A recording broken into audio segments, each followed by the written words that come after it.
Normalmente, a gente pensa que a lei é como uma estrada, né? Só tem um sentido, para frente. Mas e se, em algumas situações bem específicas, a lei pudesse de fato viajar no tempo? É exatamente esse fenômeno fascinante do direito penal que vamos desvendar hoje.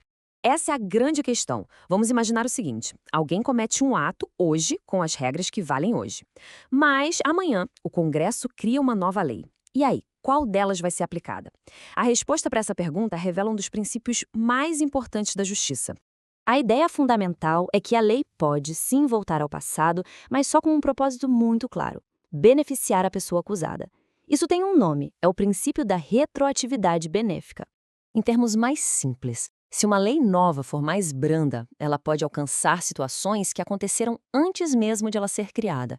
É como se a lei olhasse para trás para ser mais justa, sabe? Para se adequar aos padrões que a sociedade considera mais corretos hoje. E aqui entra uma terminologia que pode parecer complicada, mas é bem lógica.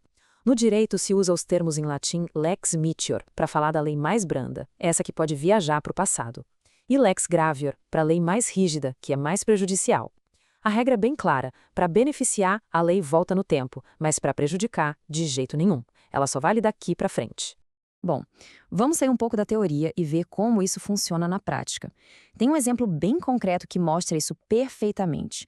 Um que mudou o tempo máximo de cumprimento de pena no Brasil. Olha só que interessante. A lei anticrime aumentou o tempo máximo de pena de 30 para 40 anos. Isso, sem dúvida, é uma lei mais prejudicial, uma lex gravior. Por isso, essa nova regra de 40 anos só vale para crimes cometidos depois que ela entrou em vigor. Quem cometeu um crime antes, continua com o limite antigo, o de 30 anos. A lei mais rígida não pode voltar no tempo para piorar a situação de ninguém. E quando a gente fala em benefício, não é só sobre diminuir a pena, não. A lei diz que favorece de qualquer modo. Isso pode ser, por exemplo, um prazo menor para o crime prescrever, ou uma nova situação que extingue a punição.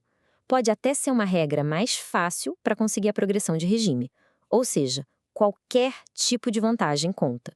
E aqui vem o ponto que talvez seja o mais impactante de todos. O poder da retroatividade benéfica é tão grande que ela pode alterar até mesmo casos que já acabaram, sabe?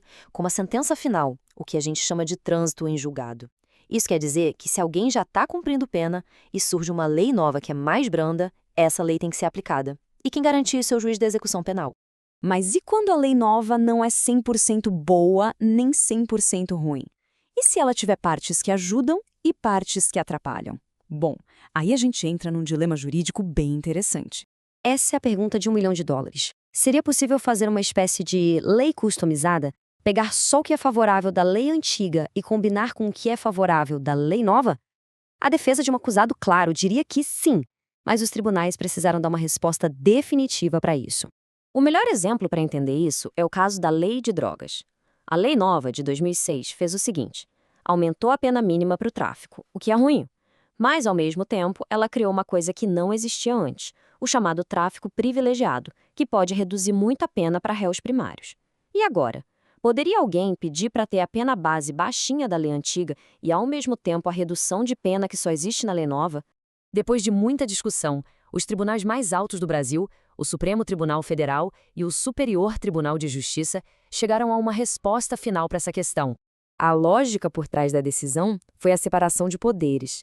Os tribunais entenderam o seguinte: se um juiz combinasse partes de duas leis diferentes, ele não estaria aplicando nem a lei antiga nem a lei nova.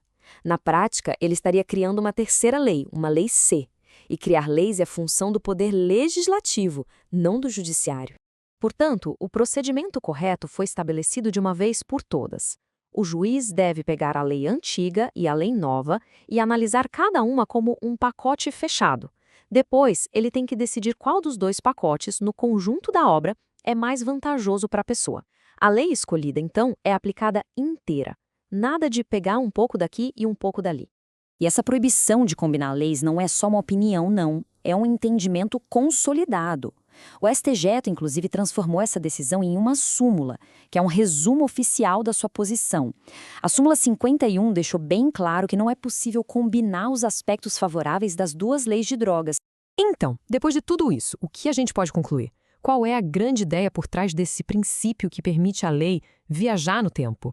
A grande lição é que a justiça não é algo estático. A sociedade muda, os valores mudam e a lei acaba refletindo isso.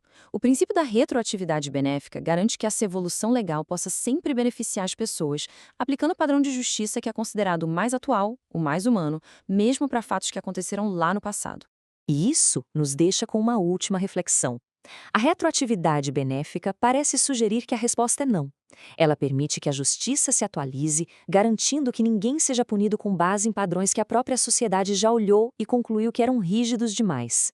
É a lei no seu estado mais dinâmico e, quem sabe, mais justo.